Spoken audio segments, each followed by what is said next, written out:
have a new setup in the library, Ted. You're on a giant screen. You look good. Yeah, Size. it's wonderful.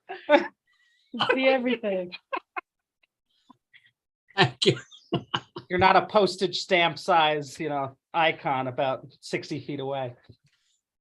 Okay, we're live. Well, here comes. The Thank only you thing for- I forgot today was my mobile mouse. Oh, I think that was kind of the. oh, Do you that need one? Kenda? You want one? I got one in my Okay. car. Then maybe. I think Patrick will be along in a second. I think I have all my documents up, ready to share. I'm hoping this will be quick. There's Okay, Patrick. Patrick's waiting. He's Okay, there. Patrick, waiting. I Okay, just let him in. okay. I called ahead. That's how good I was. It's curious. This is what I'm gonna need. You're gonna need to put the milk in the coffee. Can we make the first half of this meeting go as fast as it did last time? Sure. You mean the meeting that we didn't have because we never won? No, meeting the was meeting. fun. prior- That was fast. That That was was a five meeting. Yeah. Yeah, 200. Felt like Congress, gavel in, gavel, done. I'm practicing. Was fast. Okay, if that was Kenda coming in the Yeah, door, let's let her have a second or two before we call the meeting officially. The only thing, well, I'll bring it up when we get there. Never mind. Okay. Hey, Kinda.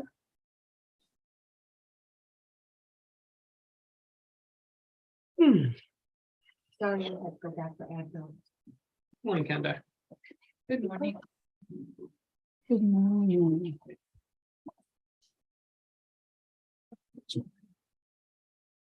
I think we are live. We are live. Didn't go out. Yeah. Live, we are live. We're live, but I haven't called the meeting to start, so. Yeah.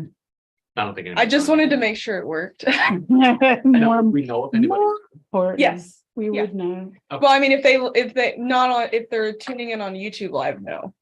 But if they're tuning in through the link on the website, yes, because. I was confused. The cavalry. No, you're allowed to.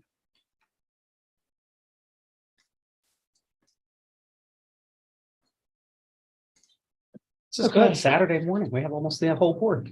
Yeah. Kenda, are you ready?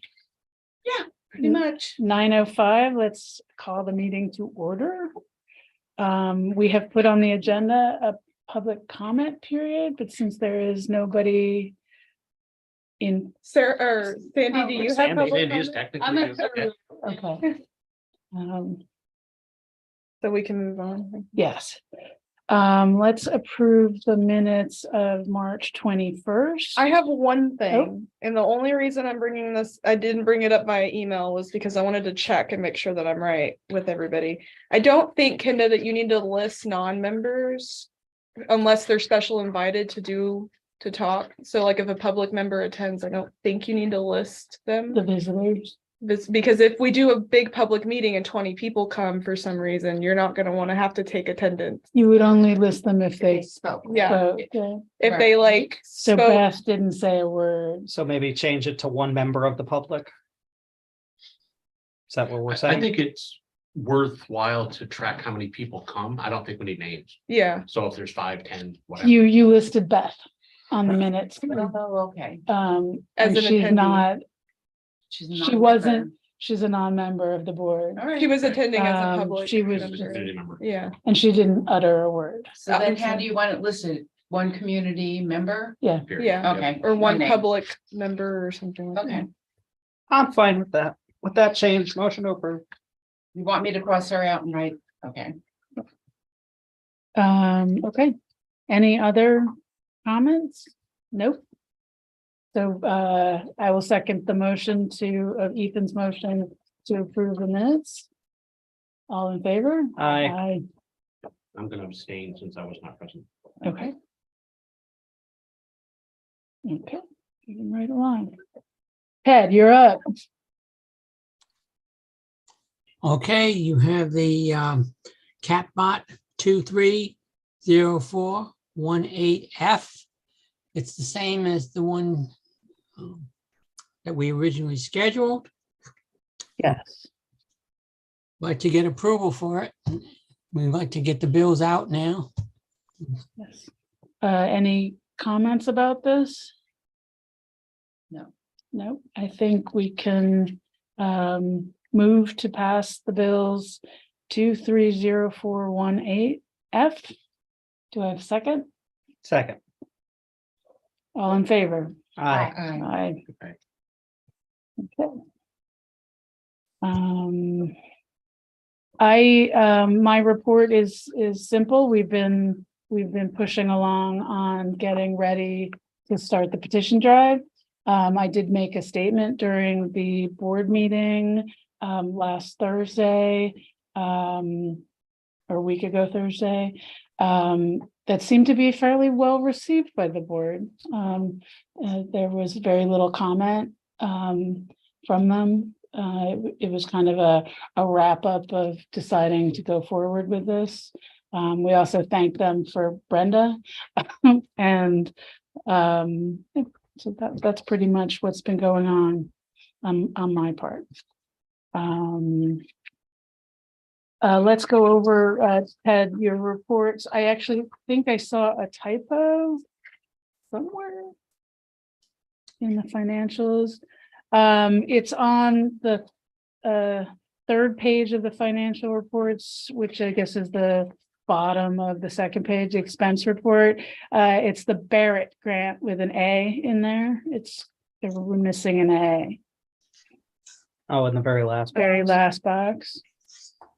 The grant summary report. Other than that, are there any questions about this? Any need to? I just want to note something. If you look at the income equipment use copier, we're already at 75% of our projected income for the copier, but that unfortunately means I already need to buy ink. Right. So since we're going through so much printing right now, I would not be surprised if our copier supplies line blows budget this year, but it's offset by the income that we're bringing in. But just as a heads up, because I'm already ordering my third round of ink Right. to keep up with this. I don't know what's going on, but we're printing like crazy lately. And I had somebody come in and drop $150 in printing last week. So I guess it's because we're like the cheaper in the area for page by Right. page printing. Well, other than people don't want to go over to the pharmacy or drive down to Pleasant Valley. How much is one of those ink cartridges? Is it laser? Is It's it? laser. It's for all of them. It's like $500 Hmm. and I buy a package. But I usually get 2 black ink cartridges, which are the extended life, and then For one color. and then one color. Right. So I get 2 black for one color. Yeah, thanks for bringing that up, because that was one of the things I was noticing, and we're already at half the plan. Mhm. Yeah. Okay, that's cool. Yeah. As long as we're offsetting it, I'm happy. Right, it just shows up, and it's good that we're pulling out copier supplies as a separate line, because Yeah. then we can compare the two. Yeah, and I can make sure that we're staying. My goal with copier usage is that it's covering the income we have, or covering the copier expenses. I don't That's break really, even. Yep. yeah, I want it to be a break even thing, not a Mhm. income line necessarily. Now, are you considering the break even, also the cost of the copier itself? Because we're gonna have to replace it more often if we're using it more often. Well, I mean, that's covering equipment for the copier too. So when I have to replace parts, that's coming out of it, like the fusing unit is about to get replaced as well. So that's in the equipment charges, but I don't know. I don't think that we bought the new copier last year, so it was on last year's line, and I think we ended up breaking even still, even with the purchase of a new copier. Okay. And how long do they typically last? Yeah, I don't know. Depends. Depends on how much they're used. Yeah, that's right. I'm Yeah, they have a page number that is the guesstimate for, Yeah. so we could probably pull a report of I could numbers of probably milk pages. the HP for the new HP for a while. My concern is that if the unexpected really amount of printing that we have, we probably should have I should have bit the bullet and bought a commercial printer. Mm, But I didn't expect we would triple our printing usage in the first Mhm. quarter of the year. Well, But no, I mean, we can get through, I think it'll be fine for this year, and then we can analyze it next year as a Yeah. potential. The only downside is commercial copiers just skyrocketed in price and they're not coming down. I don't know what's Yeah, we going don't want on. to buy one. Yeah, no, Well, maybe in a year when we. Yeah. knew our- yeah. And I'm milking the Konica for all it's worth, Right. for staff printing. So I'm trying to keep it off the HP for staff printing purposes. Cause we, until it, right before that one piece broke, that I can use it for single sided. I cannot use it for double sided or a jams. But right before that one piece broke, we replaced all the ink. So I am milking Mhm. it big time. I'm trying, right, but we'll assess it at the end of the year. I think we'll be fine for this year. Yeah, if we could just revise our philosophy a little bit to instead of break even plus a few percent. Yeah. that We can put towards right, replacement. Yeah, well, yeah. that's my only comment, was just as a heads up, the usage is really high. So the expense to maintain it's going to be higher than we anticipated. Any other? Ted, is there anything else you need to say about? No, basically you have it. Okay. Thank you. Okey-dokey. So we're moving on to Alexis's report. Yep, I'm gonna try to keep this quick. You guys have had my report for a while now. Overall, Q1 usage is up 10.6% from 2022. We received a $750 grant from Stewart's for youth development. That can be applied in any way that's revolving around youth, children, and teens, essentially. We also received, I just received yesterday, a $2,500 grant for literacy, so that can be used for book purchases and literacy programs. I submitted an application for the Northeast Dutchess Fund for $5,500 for the Legit program. I've talked to a few of you about this, but Legit stands for Libraries Empower Greatness in Teens. It's a program I've been working on, which focuses on 4 core areas for teen empowerment, specifically around life skills, education, or continuing education, current education help, and trade schools and work after high school if you're not interested in going to college and what opportunities are available to you. We will be partnering with Northeast Community Center, Red Hook Community Center, and the school for that program if it funds. So I've already reached out to community partners, but I'll keep you updated on how that goes. Hannah Johnson is the new paid intern from Red Hook Community Center. She started with us a few weeks ago. She'll be working with us 3 days a week for about 11 hours per week for the next 8 weeks, which is $1,249 worth of work that's being donated to us by Red Hook Community Center, essentially. The summer reading planning is in full booking mode. We've already booked all of our programs for summer reading for the summer. It costs $2,900 and change. Annie has been a huge help, but we've got all of the programs for the camp booked. I feel like it's important to note that of our $7,500 programming budget, $3,000 of it goes to programs for the summer camp. So it's a really So it's important. out of their budget and it's in our budget. Correct. Okay. Yeah, so we provide those. We've done that for years. We do the program on, this is for the programs on Thursday. This does not count our regular summer reading that we do in the library and those Mhm. additional programs. So summer reading takes up about 75% of our programming budget. But it's where the bulk of our program attendance comes from too, because each of those programs twice a week brings about 150 kids. So that's 300 programmers a week that Mhm. we're Right. getting in attendance for that 6-week period. Yeah, so you guys will see all the bills for those final programs next month, but they're booked, and thank Annie for we have a whole new program group this year that these kids have never seen before, which Which is is wonderful. great. So we love BB the Clown, but sometimes it's nice to have somebody different come along. We also, in terms of development, we're doing a new staff meeting that is now scheduled every second and fourth Thursday at 11 a.m. And this is for paid staff, which I'm kind of requiring unless you're sick to come, but it's also open to volunteers and trustees if you want to come and contribute in the staff meetings And just, we're going to be talking about projects, how circulation's doing, things that we can do to better increase our patronage and increase patron experiences while they're in the library. Also gives the staff a good chance to ask any questions about things going on with administration, which I think is important with everything we're going for this year. So that'll be starting May 11th, I think is the first one. And again, it's the second and fourth Thursday at 11 a.m. If you are available and want to attend, you can. The staff appreciation was really well received. I actually tricked them into thinking it was the first staff meeting and it wasn't. So they came in very surprised and thought that it was a meeting, and then they walked in and saw cake. So that was great. They had a lot of fun. That would make me happy. Yeah. And I convinced all the volunteers that they had to come because we're talking about the 414 initiative. And so everybody was very pleasantly surprised. Don't leave until I give you all your thank you cards, which I wrote for you, and a little gift that I have as well.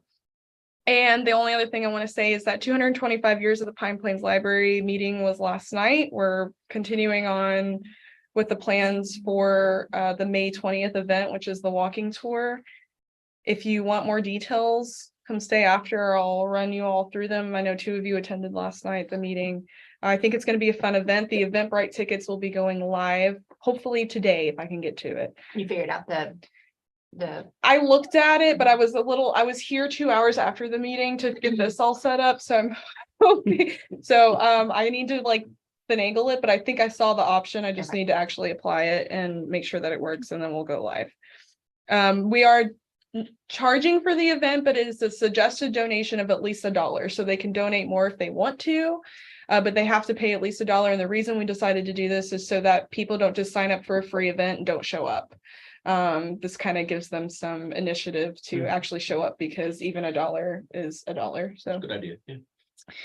And is there a limit on the number of tickets to be sold for that? there's or- yeah, so we capped at 20 per, it's every hour on the hour from between 1 and 4 p.m. So there's 4 tours, and it's a cap at 20 participants. People. and kids are free. Kids are free. Yeah. And do they also, do the kids count towards the 20, or are they just tag alongs? Mm, I think I think the way that I did it is kids over the age of 12 count for A body. towards the body, but if they're younger than that, like they're in a stroller or something, I'm not really counting that. Or babies where you have to hold them. But I think I think the way that it is over the age of 12, they have to mark them as a participant, which would be a body count. That's it for me, unless there's any questions. I have one question, Yes. and you may have covered this a minute ago, because I know we're trying to go quickly. The Berkshire Taconic Northeast Duchess Fund of up to $10,000 due April 22. What's the status on that? I applied for it for $5,500 for the Legit Teen program that I've been working on. So the application was submitted, and we asked for $5,500. Got it. So it's the application that was due. Yes. I got it. Okay. And what else? I think that's it. I think that's all I had. Great. Jean, right. Well, first, I'd like to thank the board and Alexis for recognizing her staff and her volunteers and the friends. It was lovely. And it was nice to feel appreciated for sure. So it was really nice. Thank you all. And from the group too. We're deep into the book sale, as you can see when you getting some large donations and some small ones. So we're working on Tuesdays in between programs to sort and move things up. We did get the availability of the upstairs room even in April, with Pat and Eddie being in charge. Yeah. As long as the library doesn't get the key, they're fine with it. So that's great, because we want to keep the bathroom area clear, and we want to try to move the books as soon as possible up, but we sort through them down here because some of them do end up in the dumpster. But a lot of good donations, so I'm excited about that. And we also had our first Lunch and Learn program that Lois Lenahan is chairman of. And it was with Northeast Community Center this past Thursday.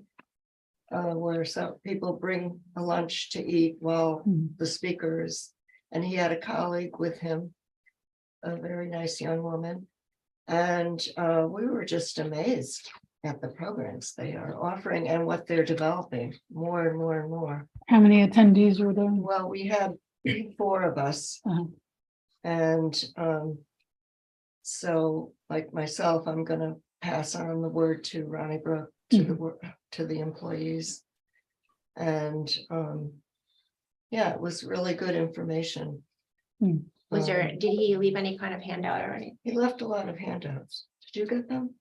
We got them, so we can. one Yeah, of them just, is- I know that there's a few flyers that got put up, Okay. but And one of them is on the desk. on the desk. Hmm. Yes, they had about 4 or 5, maybe 5 different flyers for different programs, and they've started an early childhood program, which is growing, and they want to coordinate with the schools, and actually what Alexis just spoke about, working with students, juniors and seniors in high school age, who might need jobs and what something they want to work in eventually, or if they're not going to college, you know, help them with resumes and with whatever they need to help find a spot.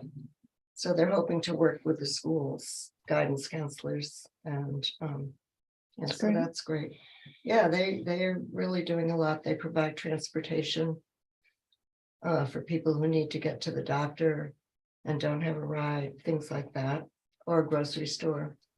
They now have a food pantry, and they're also working at the farmer's market. And they accept, is it SNAP, Mhm. little coins? So yeah, it was very worthwhile, very worthwhile. It was.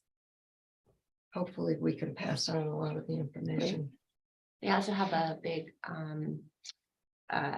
immigrant services group as Mhm. well for people who have arrived recently who might need help Mhm. figuring out what how to get into school or get a Mhm. job or pay their taxes or what find Mhm. housing. So Yes, that's Yeah. an important one. And also, what's NED again?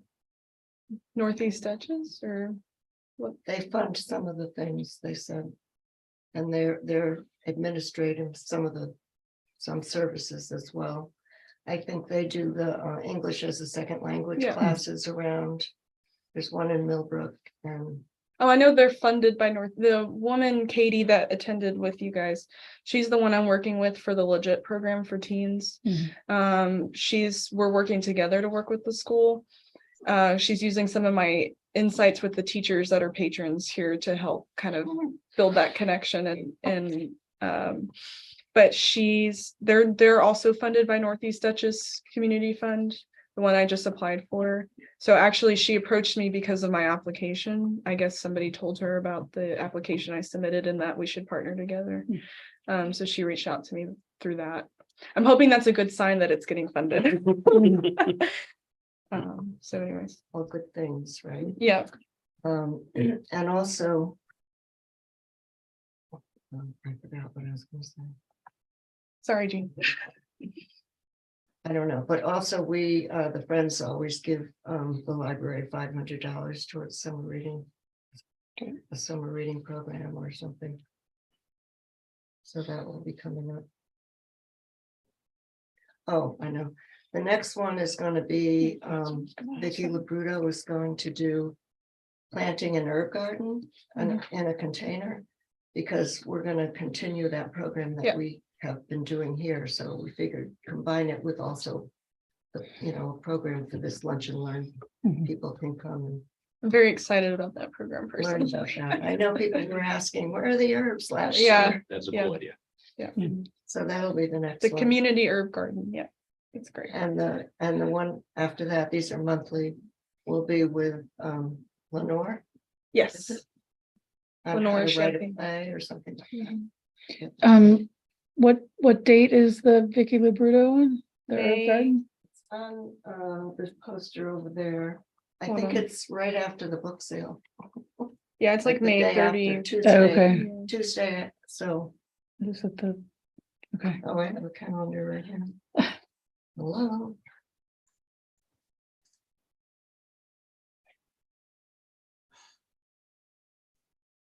And then the Yeah, front, I that's did The 30th. I did May talk to 30th. Lois, so the May and June programs for the lunch and learn are already booked, but she does want to do a lunch and learn maybe in July or August for a information session about the vote. Okay. And I thought that'd be a great idea, so she's planning that as Okay. well, as soon as we get our petition signatures completed and we know that we're gonna be on the ballot, we'll start planning that. I have a question about, and we could discuss it next time or in a separate meeting, but how the Friends will be, in addition to what Alexis just mentioned, participating in the chapter 414, because we'll need them to help us with signage and other items. Do you want me to Cool. jump in on that? Well, Alexis came to our last meeting and explained the whole 414 program to us. And being seniors, we hope we remember what she said. We'll have that FAQ soon. that You can refer to. Yeah, we're on board with it, you know. But yeah, I did already talk to the whole group and Pat and Jean about once our petitions are completed, getting the signage and they're for it. Amazing. So it's just the design. So I'll help them design everything that they need and then they'll have it printed. That's where we're at on this. Hopefully people will buy a lot of books. Yeah. Yeah, and if you want to, as volunteers for the organization, if you want to donate specifically to campaign materials that say vote yes, which we can't do with With with the public regulars, funds. You can donate to the Friends and designate that that's what you want your funds to be used for. And I'm telling that to all volunteers and people who ask how they can help. That's kind of my general response right now. So we've had an overwhelming amount of support and people who've come in the library pledging that they'll support us. That $2,500 grant that I was talking about came from the library article in the newspaper about us pursuing it and trying to help us bridge our gap a little bit this year. Makes sense that the people supporting the library or Ed, you're gonna be in support. It's the rest of them that I'm worried about. Yeah, yeah. Yeah, but it's still encouraging to see Yeah. people come sign up for a library card and say, I saw your article. I just want you to know that I'm here to sign up for a card and we're here to support you. So Sweet. that's been really nice to see from the flip side of the script. Now, I missed last month, so I apologize if this has already been answered, but do we have a set number of how many signatures we need? That was in question last I knew. 107 or 108. 108, I think. 108, yeah. Yeah, it's not. Yeah, Not too that's many. not a lift at all. So probably about 150 to 170 just to be safe Mhm. if any get marked off, but we only need 108 to be that Okay. we need 108 good signatures that the municipal clerk likes. And we'll have a review session about exactly how to fill out the positions correctly, because we don't want the You don't want signatures, anything voided, right? right, to get voided. Good, thank you. That's good. Okay. Thank you, Jean. Financial planning, I think there's nothing to say. I have right now. things. You No, have- I do. Okay, You guys are Great. gonna. I'm gonna pop this up. So I want to just elaborate on something. I'm gonna share my screen here if I can remember how to do that. So now do the folks on remote also get to see what's on the screen? Yes. yes. That's awesome. Can you just minimize the window, the people window? Oh, no, no, you can't. Okay, thank you. Yeah, I think that'll work. Okay, so what you're seeing here is we had talked at the last meeting about the impact on property taxes, and one of the questions that came up is, does this raise taxes? And I said, no, not directly. I want to elaborate on that. That is correct, because it doesn't, this by itself doesn't tax citizens, especially on your first vote. However, we're in the real world. And 85% of the time, what ends up happening is that the municipality creates a library tax district in order to cover the costs.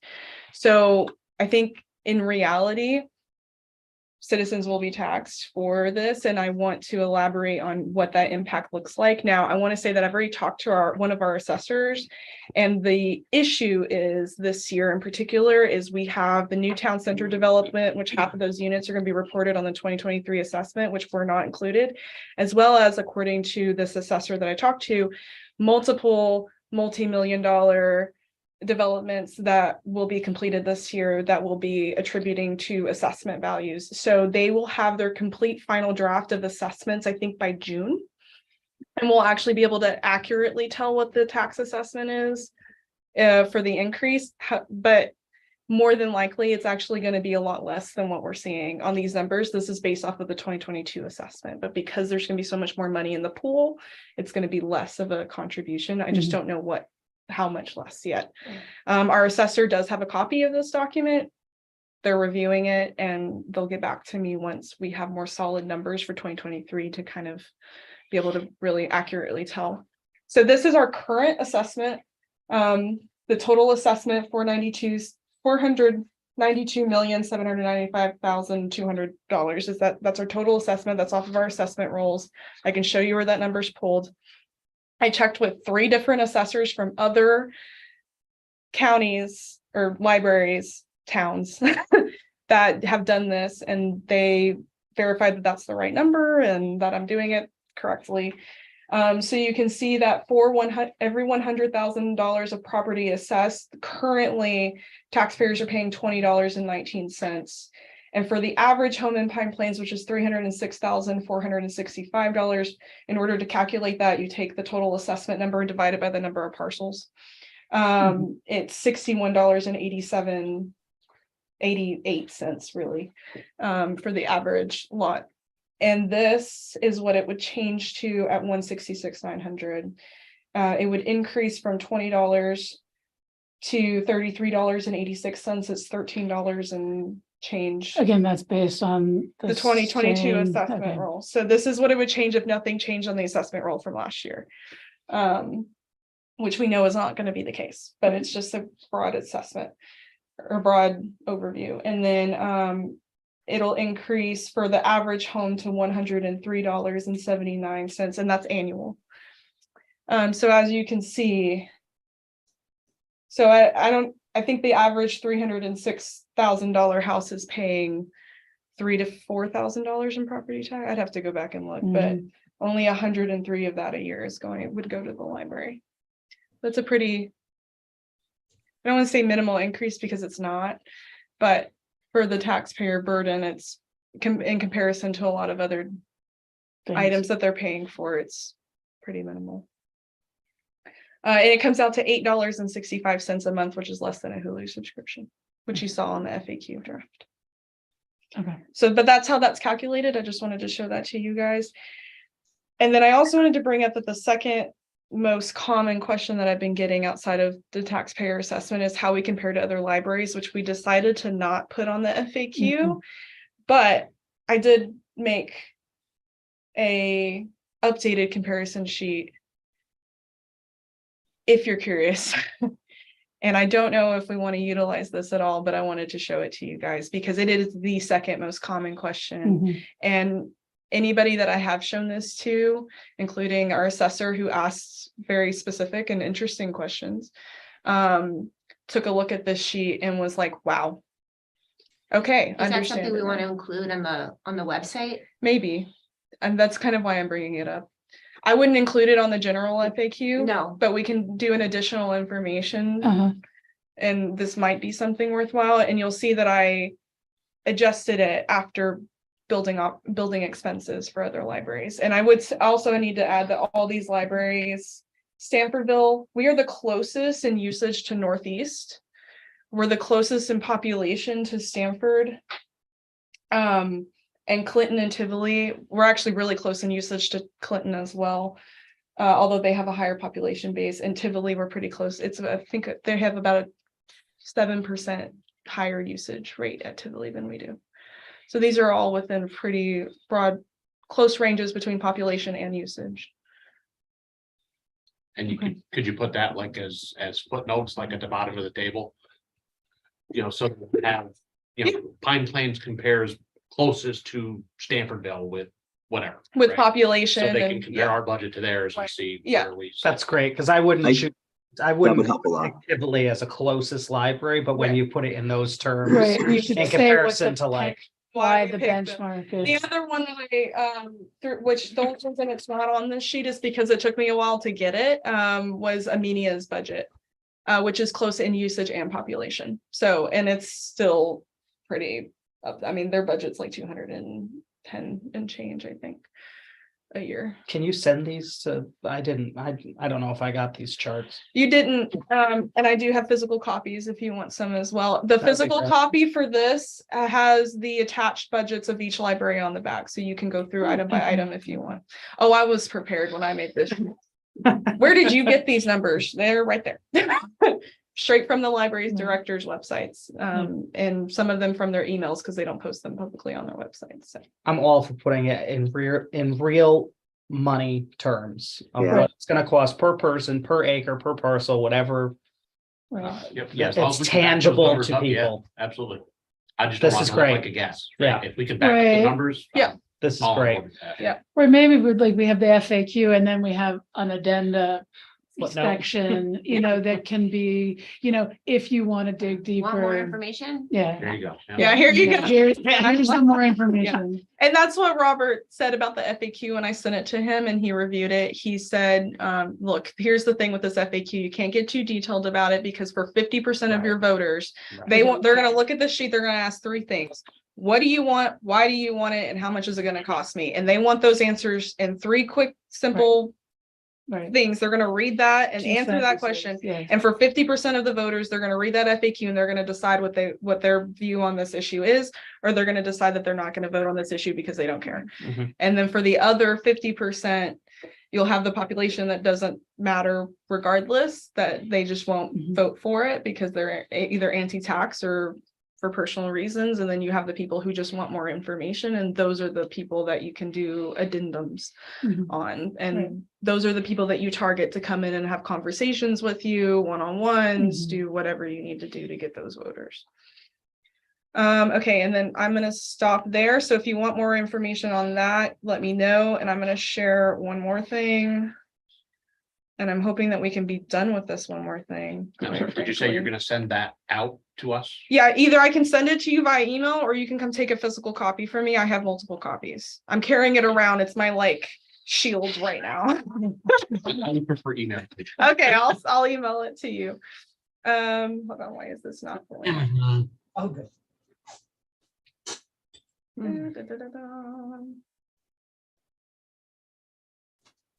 There we go. I'm done with this document. Absolutely done with this document. This is the final copy after the amendments from the lawyer. So you've accepted all of those changes. And I made a few edits that, like, he misspelled ask. Right, there was one that it said Great attorney. town voter, but I think it should be voters. Was it this one? Yes, Yeah, you I got already that, changed you it, got yeah. that one, okay. So this is the final, I think it's because he was in markup mode, so Yeah. there was a few like little things that didn't Yeah. translate correctly. I fixed those up, but Okay. this is the final Can sheet. we break the page differently? Go down, It's breaking on a headache. it's Yeah. breaking on the heading, it Well, should. yeah, but I mean, all this we're draft also gonna is, leave all that, this yeah. is gonna change That's and true. go away. Okay. Well, it's This is gonna just be for in the a, content. in a trifold or something, right? Yeah, Right. so we'll reformat this in multiple different ways, Okay. but this is the content, this is what I have right now, and I really don't want to touch it again. Can everybody say that they're happy with it? County needs to be capitalized. Where? How do other libraries get their funding? Oh, yeah. Dutchess County. I just saw that. I'm impressed that you can even just. I know.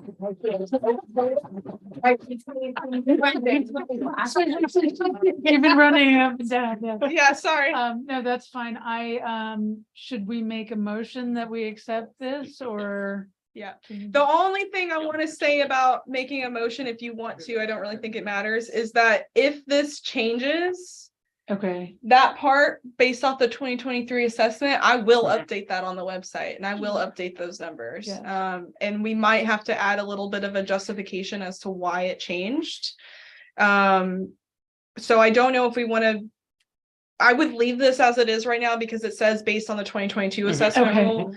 if we make a change, we'll Just we'll ask for add an 2023 updated date numbers, yeah. and Have then we been- can yeah. change the tax. Yeah, but considering all the developments in town and that will impact what we're Mhm. asking for, I feel like it would be very important to include that when those numbers come out, Right. if it's a big difference. Yeah, It will be a big, we had gonna be- 72 new houses in the past 2 years, and that Yeah. doesn't include the townhomes. yeah. That's insane. Yeah, so So it's gonna change drastic. It's gonna We go should a call it lot Stissing lower. Farms.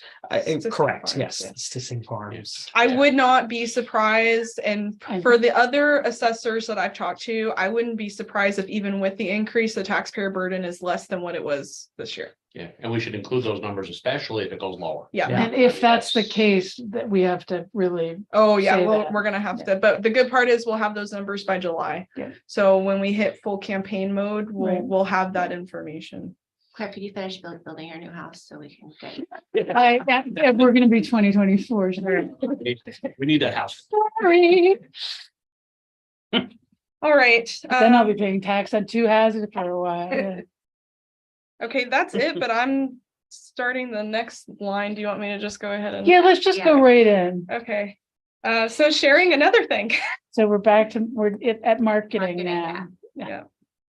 Well, did we accept the FAQ? We decided, Do we do need, we need need, to? do we need to make a motion or?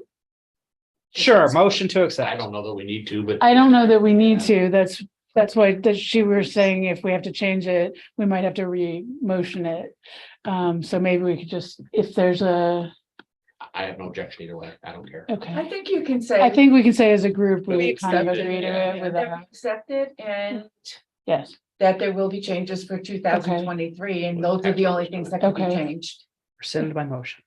No, Send yeah, let's just act as if it's, okay, Whatever makes it simplest for Alexis. We're Yeah. just gonna say we all agreed, yeah, That works. yeah, Yeah, that's fine. nobody made a motion, we all agreed. Yeah, that Yes. this Just was- agree. yeah. Okay. And Alexis is authorized to make changes in the new tax. Yeah.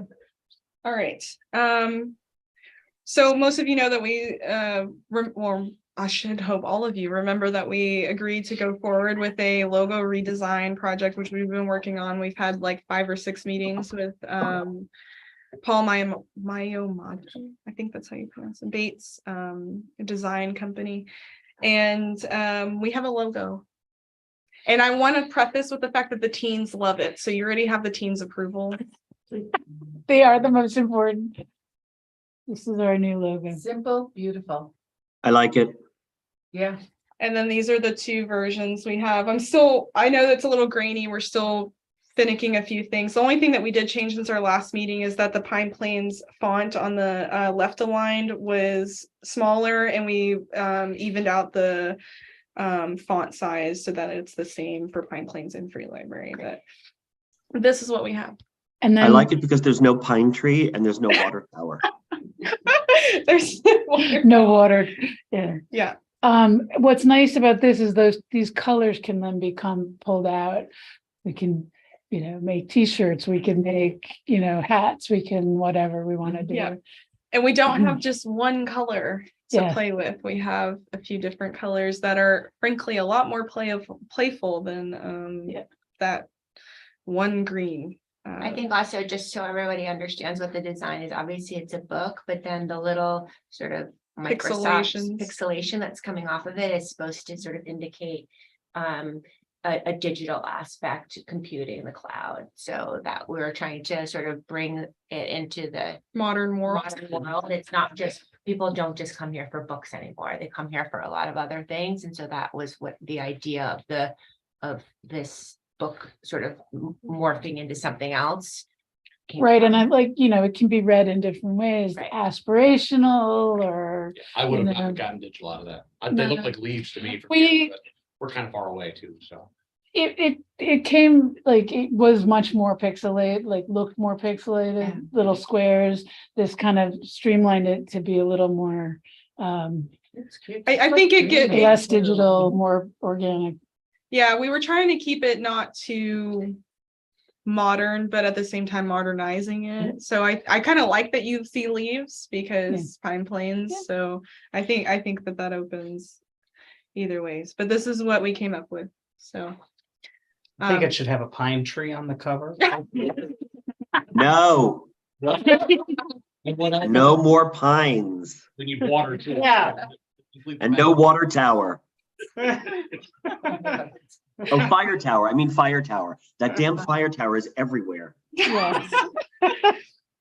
I think it simplifies it, it modernizes it, but it's still, you know, the greens and maybe even the concept of leaves still keeps it Pine Plains Right. So oriented. pretty. I love the color. I do too. I'm like all it, yeah. excited about the color Yeah. and that I have colors to play with Yeah. for design.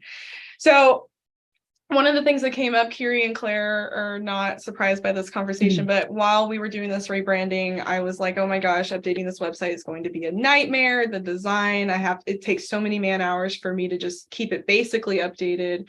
I also had an issue with a security issue on it. Brute force attacks are happening at all libraries all over the place, and I had to double down on our security measures on the website to make sure that they're working correctly, and in the process broke the website temporarily. I don't know if anybody saw that, but I I fixed missed it. that. Anyways, I'm Put that under your hat. yeah. Nobody noticed. It's all good. No, actually, I think it's really important that we all know that these attacks are happening. They're legitimate. They're, Yeah. they're But happening my around the point is, country. I'm sick and tired of this website.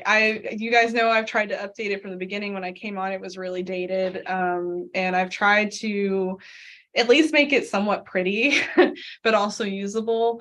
But frankly, I don't have the man hours to sit down and work 200 hours to completely update the website, nor do I have the technical skills to do that. I know some CSS and HTML from my time in school, but I don't know enough. This isn't my career field to do it. So I started talking to some other libraries who do website management. Mid-Hudson offers one, but it frankly looks horrible and is less functional. I think you guys have probably all seen it from some other libraries.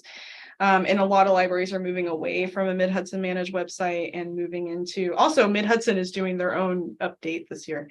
But I thought this one might be a good time while we're doing a rebranding to consider hiring a company to come in, completely redesign the website and make something a lot better than I could ever probably make on my own. Considering we have the money that was donated to us, I thought this might be a good way to utilize some of those funds. At least a small percentage of it. So I'm presenting you three, you'll be happy, Ethan, three possible companies for a website redesign, and as well as their maintenance packaging offers that they offer continuously to kind of take some of the load off of the staff for managing the website. The first one is WebLinks. These are their libraries. I highlighted the one that I pulled this from. This is Catskill Public Library. I'm going to try to be quick on this, but I'm going to pull them up here. And it's not sharing, of course. Hold on.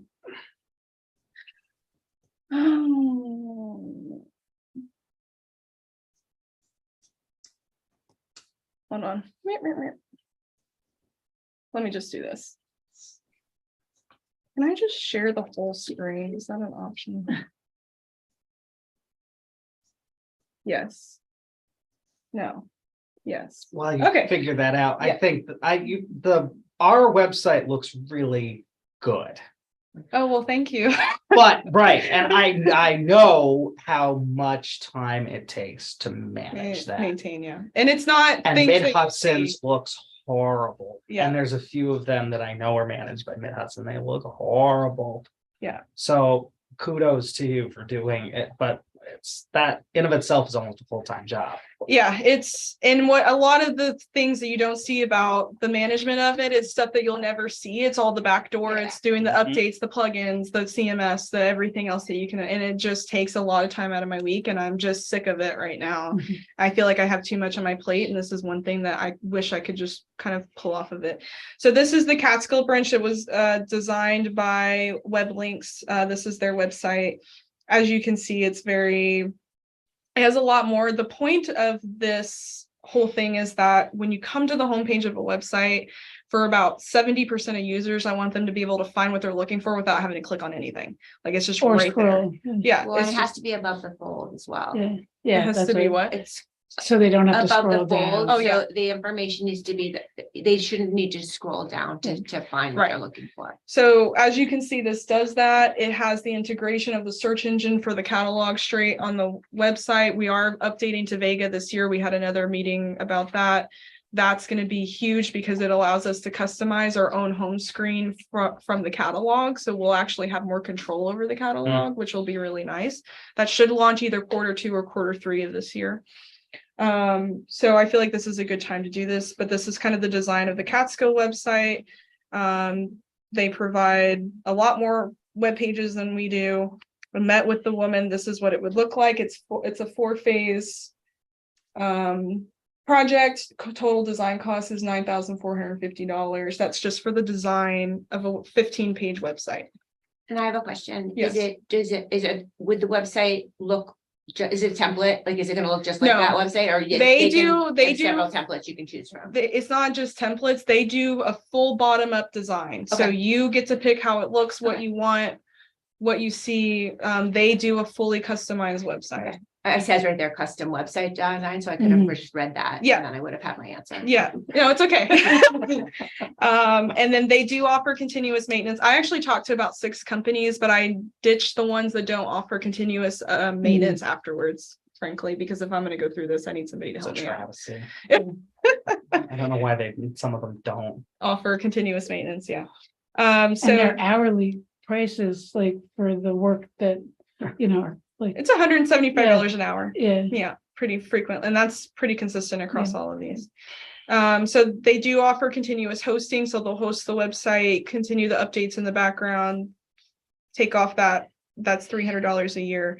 CMS maintenance, also that's the widget plugins and everything else, $200 a year. So total, it's about $620 a year. I will say we're currently spending about that per year for me to do it. So obviously we wouldn't be spending the $600 we're currently spending plus $600. It would take away the $600 we're currently spending and just be that amount. I think we're actually like at $400 to $500 a year, but So that's a That's like- break even cost, but the design cost is where we're eating at. Yes. Yeah, for this one.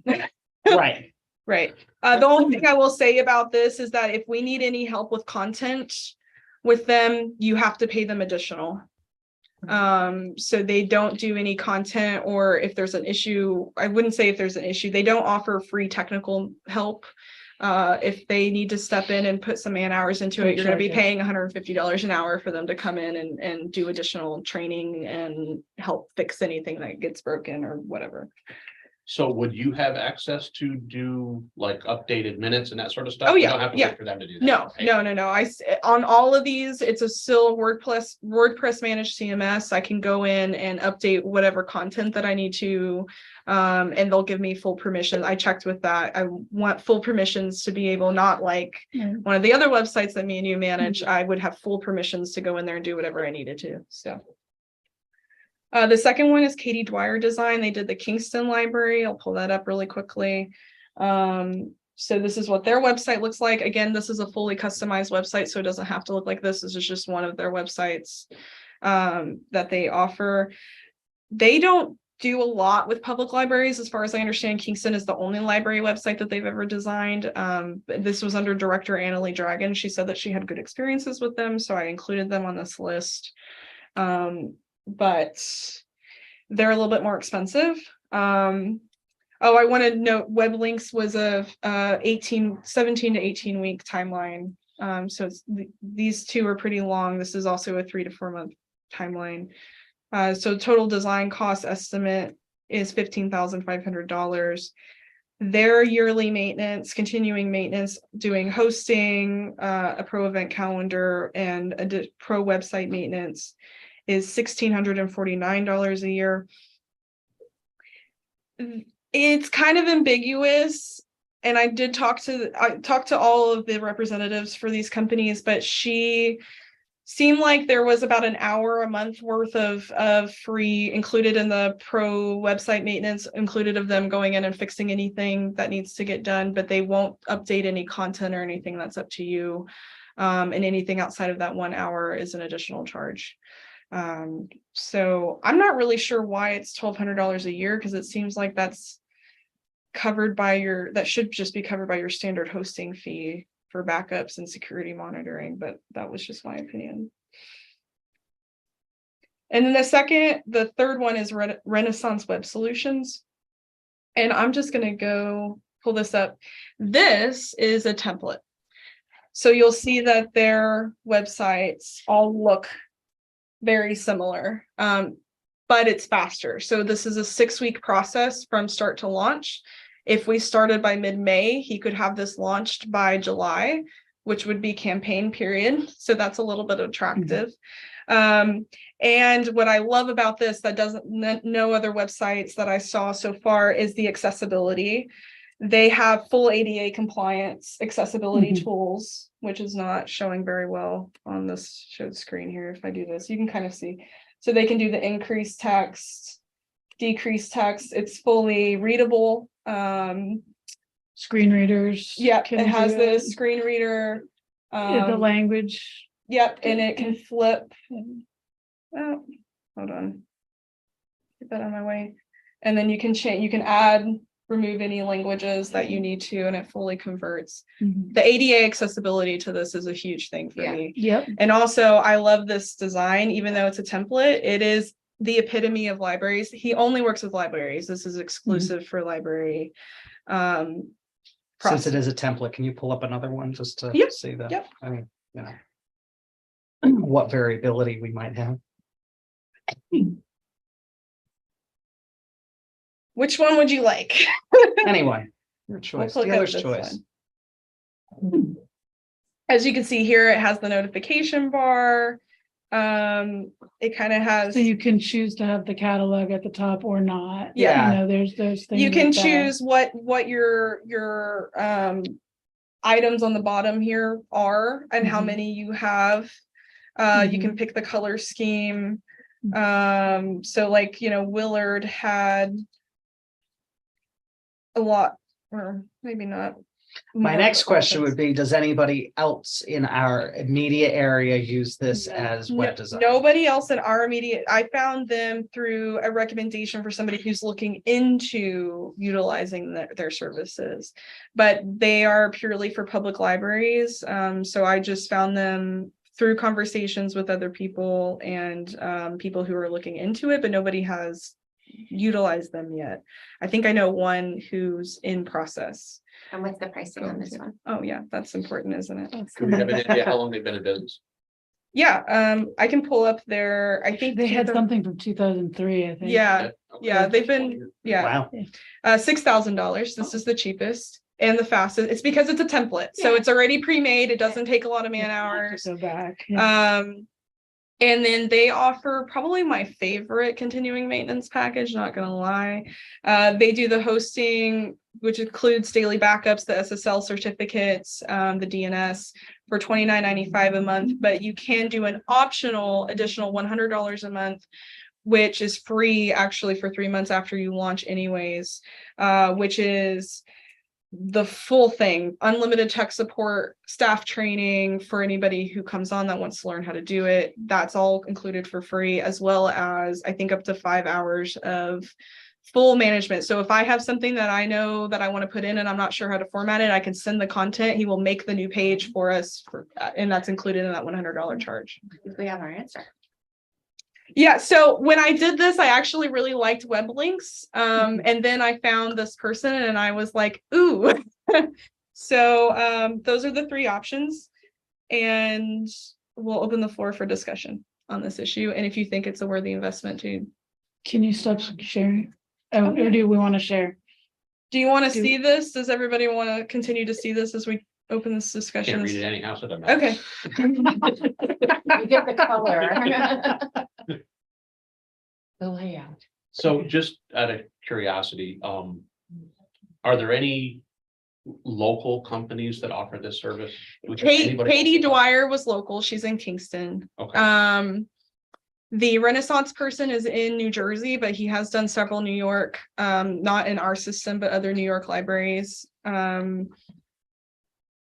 So he's not far. The Web Links one is in Chicago. I did send out an email to the Mid Hudson system asking if anybody has used anybody local and who they provided. I literally got no responses. So I did, that's how I found the Renaissance person, was I did some research trying to find other people. I couldn't find any, but if anybody knows anybody local, I would love to try and enlist their services, but I just didn't see one that, at least that did any library work that I thought would be beneficial to us. No, as long as we ask the question, I'm happy. If we Yeah. tried local first, that's fine. Mhm. Yeah. So yeah, that's my pitch. Which one do you want?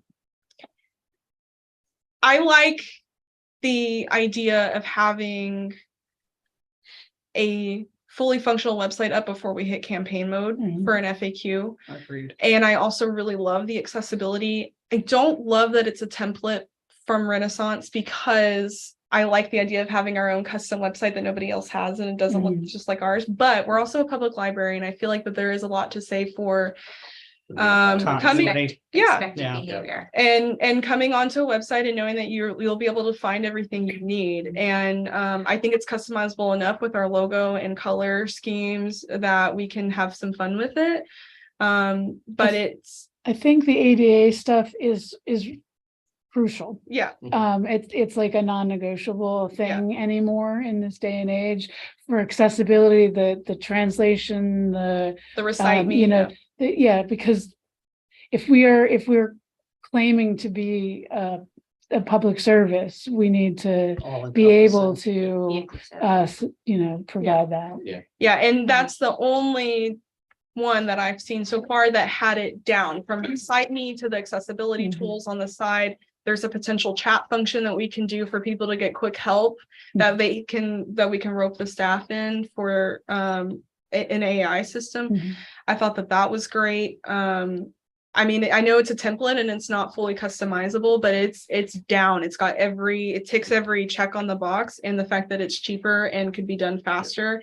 And the continuing maintenance package is the best one that I've seen out of all of Right. these websites that I've looked at. I think that that's the one I would suggest with my professional opinion. No one else in the area has it, so Yeah. we'll start getting it. We can say we were the first. Yeah. Custom here. Yeah. It's For us, And yeah. too much customization is You not keep- always a good thing. That's Right. right. Because then we're messing with stuff all the time, and there's 10 people at the table, 10 different opinions about the color shade and stuff. I think we all saw that with the Yeah. FAQ, so. Exactly. So a cookie cutter is not a bad thing in some. Yeah. some Yeah. respects. I cringe at the annual price, and I would be skeptical at the extra $100 just because it is high. But But I That's think my what opinion. Alexa said to me is that if we decide to turn that off, we can. Yeah, so Yeah, it's I get it, fully, right? Yeah. he fully said that it's free for the first 3 months. A lot of sometimes libraries opt into it, they don't end up using it, and he'll call them up and be like, you haven't used this in 6 months, do you want to let this go? yeah, And then he'll do it. He's still there. If you decide like a new staff transition comes on, or for some reason, he can just do it for a 3-month period just to train staff and be more integrated, or if That's you're doing a great, project. yeah. But you don't have to opt into that. So if you take that cost out, and that's It was- easier to swallow than the $200 an hour that it would cost That's for right. most of the Yeah. other Right. web designs. yeah, and he doesn't charge as much as everybody else does per And hour. I also have to say, like, this is a great next website. Yes. It may not be, like, there might be, in 8 years, another I was website thinking- that may go, more unique or more ground up. We're in a need for a new vision now. And this can come up quick. The fastest Yeah. rebrand. Mhm. Yeah. Yeah, I so, would also imagine that this company is, they also are gonna iterate as well, right? If they're gonna always stay the same, they're gonna Yeah. go out of Yeah, business. So the that's company right. may iterate as well and come up Yeah. with multiple templates that you Yep. can choose Right. from. So Yep. I agree, And- completely agree with Clara. This and- isn't, this yeah. isn't our. this isn't the last this website isn't ever. Our forever website, Right. you know? Yeah. But it's definitely, I would say, an improvement. Yeah. It's definitely an improvement in terms of accessibility and design than what we have That's a now. valid point, Gene. Did you ask ChatGPT or whatever it is to design a website? Who? The AI, the online AI. Oh, gosh. You guys. are crazy. It's gonna have. Machines jobs in a idea. year, right? Okay. It looks great. I would be in favor of the Renaissance. Yeah, no, and I manage the website for our gun club, so I Mhm. feel your pain for. Actually, It's, yeah, Yeah, and I just say getting Alexis unhitched from this kind of maintenance Stupid meaningless stuff.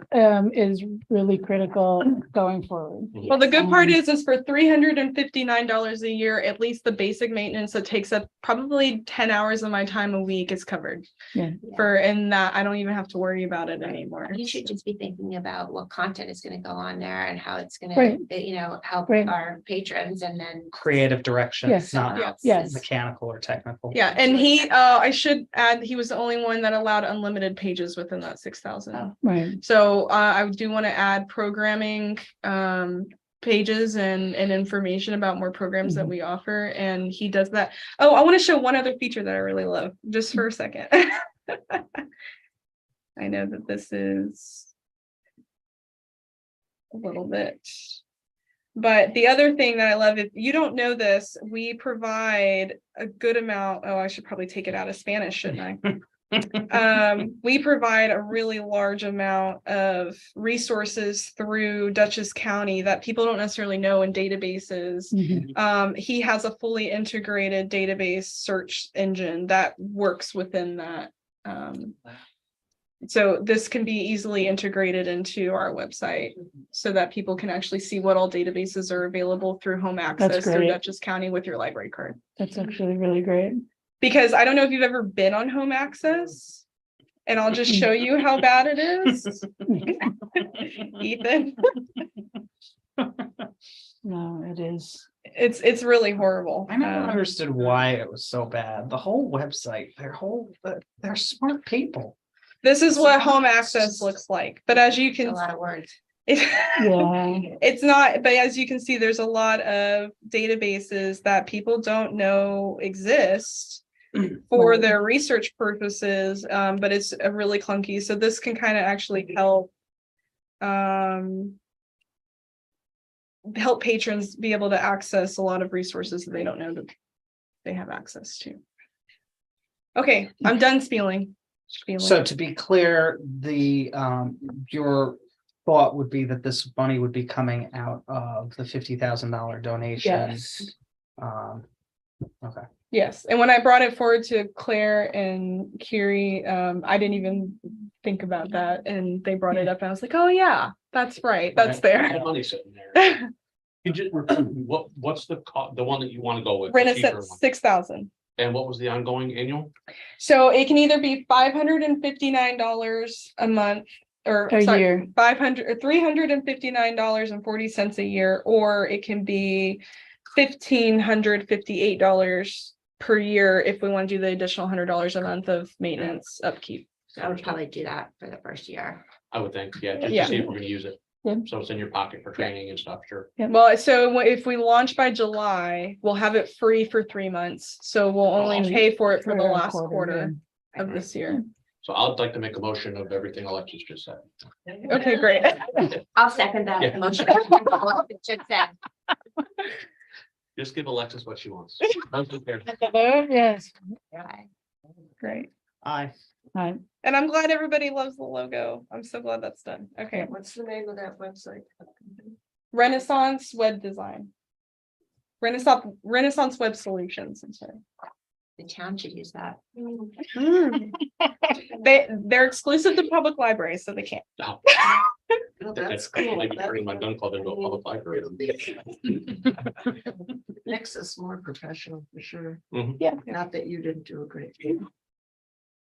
I'm limited in my knowledge or abilities. True, Okay, our fine. website really does look very good, and that's to no short feat of your ability, Yeah. but again, I Don't know. hurt yourself. We'll have somebody else do it. yeah. Okay, Yeah, you're This is a lot.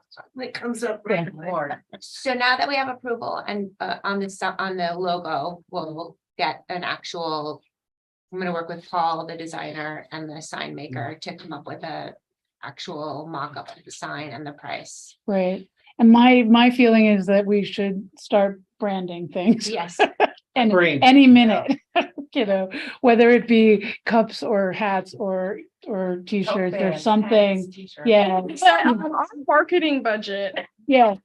Yeah. We may have to, I mean, like, maybe we can say we're gonna get an order of 20 hats for us and the volunteers, and then, you know, we can move on from there, you know. I'm fine with that. I can do the designs, but our marketing budget, I think, was $300 this year. So we're gonna need to beat that right on up if we're Yeah. gonna start doing, and I agree with the sentiment. I do. I think this is the year to do it. This is the time to do it. But yeah, so we might need to beef up that. And we still have technically $44,000 sitting in a donation that can be used for stuff like that. Yes. Um, What if we were to sell those branded items as a fundraiser Yeah. for? We Now, can do that. But we can't fund the purchase of those items with library funds. If we're gonna sell them as a fundraiser friend towards can. the, that's what I was. Yeah. getting at, Right, so we just have to make sure that those lines are very clearly drawn of where that money comes from. I know libraries do this though, so I'll have to just, let me double check on Okay, those lines. I'll talk to Rebecca. She's the cautious type on these Yep. things, Right. so I want her perspective. But I do know libraries sell merchandise as kind of but there's a specific way you do it Right. so that it doesn't change, it falls within our nonprofit status. So I'll have to double check on those. But we can certainly come up I with would some sort of think line. library, I mean, so many libraries have stuff like this. Oh, yeah. And they don't all have friends groups. Right. Yeah, I think there's a way to do it. I just have to figure out what that proper way is. Okay, And what I can do, and I'll work on this month, is I'm still working with Paul to get business card drafts and our letterhead done, and he's helping us print envelopes and things like that. So I'll work with him to get those final digital copies of the logo, and we'll move forward with getting designs done so I can get estimates, and I'll bring it forward to the next board meeting as to how much we need for marketing supplies. awesome. and now we can start going over all the policies on the website and have a consistent letterhead. Yes, I'm very much looking forward to that. Ethan's OCD pet peeve. Yes, mine too. there is room for improvement. Okay, And I think a few of our policies need updating, which was talked about at the trustee Yeah. reception. Yeah. Definitely. yeah, there are a couple of policies that need to, and that'll be our next month. We'll Yeah. bring forward And some stuff. speaking of that, are you gonna have are you gonna reach out and have some training, like disaster training for the staff? Yeah, so we just redid our disaster plan. I think at the first staff meeting, I want to find out what they feel like they need the most help with. Mhm. And then we'll invite out either one of the PD members to talk about dealing with if somebody comes in with a gun, Right. what do they do? How do they Right. handle that? If somebody, we're seeing an issue in upstate New York of, well, I wouldn't be surprised if libraries get targeted for mass shootings. This is a concern that a lot of people are worried about. Right. So how do we prepare for that? So I do want to invite the PD out, but I also feel like there's not a lot of, oh, I have to be careful. I want to work with the town hall to be more effective on what a emergency plan for the entire building looks like if there's a fire, if there's the Mhm. fire alarm system says it's disarmed right now. Like if you go out there, it looks like, I don't know what's going on with it, so I want We to, knew someone in the fire. Everything like that should be done through Rich Prentice, who's the emergency manager for the town, who's appointed and has been Great, for many, many years. Rich, Yeah. Prentice. And if there's a question about our fire alarm system, then that needs to be address. Who's a town. officially notified to the town, like Yeah. today, right now, email, so you have a copy of that. Yeah.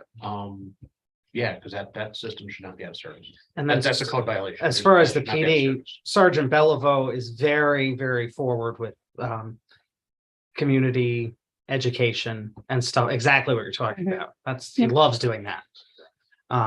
yeah, he's- Michael Beliveau, right? Yeah. Yeah, And he's one of our police officers that lives in town, so I mean, I'm He's sure the his one that- kids are here all the He's the time. one that always gets the unfortunate response to any parking lot incidents I have.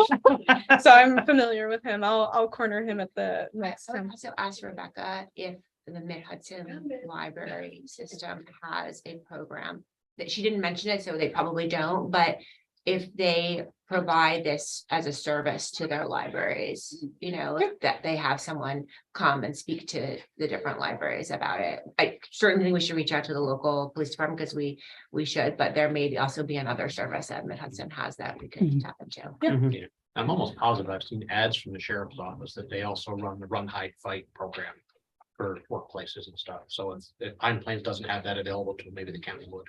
Run, hide, fight. County program. Yeah, I want to get the toe the line here is I don't want to scare my staff, No, but I want to figure out from them where they feel like they need the most support so that they know when situations come up, how to react appropriately and protect themselves, because that's what's important. Right, but they're, sorry. go on. Sometimes that'll, I'm sorry, that'll take away the fear. If you're worried that this is gonna happen, at least you have. Yeah, Well, if my 9-year-old needs to go through it, I think that, 50-year-old at the desk can handle Yeah. it. So I mean, I understand your concern, but this is a real possibility. And if they're making kids do it, then I think we should be making adults do it. That's right. Little fear is not a horrible thing. no, well, it's What's the not at all. awareness. Right. Yeah. To- I think preparation is always a good thing. Right. To clarify, the staff and the volunteers, Yes, if, and the anybody, trustees, if, And Yeah. trustees, if necessary. anybody who's operating in the building. should we're all be here. there. We are running woefully over, but we have a That's couple of Yeah, things we you're have. ruining to- your record. This is my fault. I'm sorry. This is like- We've gotten a lot done. We got a lot of information out there. And we're not. And technically, we started late, so it's We only did start late. 10 minutes over the hour. Yes, but- There we go. Halfway through the event. We have old business of bylaw review, which we're gonna kick to next month, Patrick, unless you have something you have to say about this. Did we? Nope, nope, Okay, good idea to kick it. Don't, Okay. can I bring up something in regards Yes. to that? What about, somebody mentioned this last time. Does anybody have any thoughts about changing the meeting date so that it works better for everybody on the trustee meeting? we haven't. I think it came up in general conversation.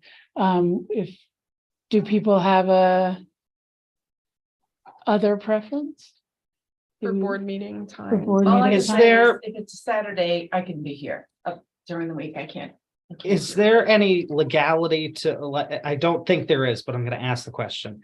The town and any town entity, town planning board, zoning board, or physical entity like the fire commissioners have to set a date at the beginning of the year at their reorganization meeting and say, this is when we're having meetings for the rest of the year. Since we're not a tax-based entity, I don't think we can do that. We can change our meetings at any point. But can we have confirmation of that? Yeah, I can double check. Okay, That we don't have to announce it at the beginning mean, of I'm the year pretty- and set it for a Well, I year? think for the open meeting laws, it's just in our bylaws for Yeah. us. So we just set it in our I bylaws. thought so too, but the other suggestion was that we have an announced, Snow day. snow day. For Or each meeting. reschedule for each meeting, just so that it's on the books, that if for some reason the meeting on X day can't happen, There's we already. will be, good. On the May calendar, we're not listed, the board is not listed because it's a very busy day on the calendar in May. And they didn't even put it in the notes that the library board meeting is the 16th. Oh, interesting. Because there's the tax, the school tax vote, the fire commissioners, yeah, they're, like all of a sudden, that's a very busy day and no school, so they ran out of a line for us.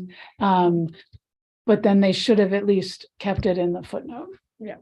But I am all for changing our meeting day for one reason. And that's the fire district meeting is the same night. as always, And they will not change their meeting night, and that's perfectly fine. We have a little bit more flexibility. And I think just for the entire town. Right. And we all need to be here. I mean, we have to start being in person. So whatever is convenient for most people. You know, So what's the best way, to do that? Not that we'll just can decide right now, but should we, I'm thinking about like, doodle poll or something, where we could, throw around a whole bunch of days and times and pick the one that is most convenient for most people.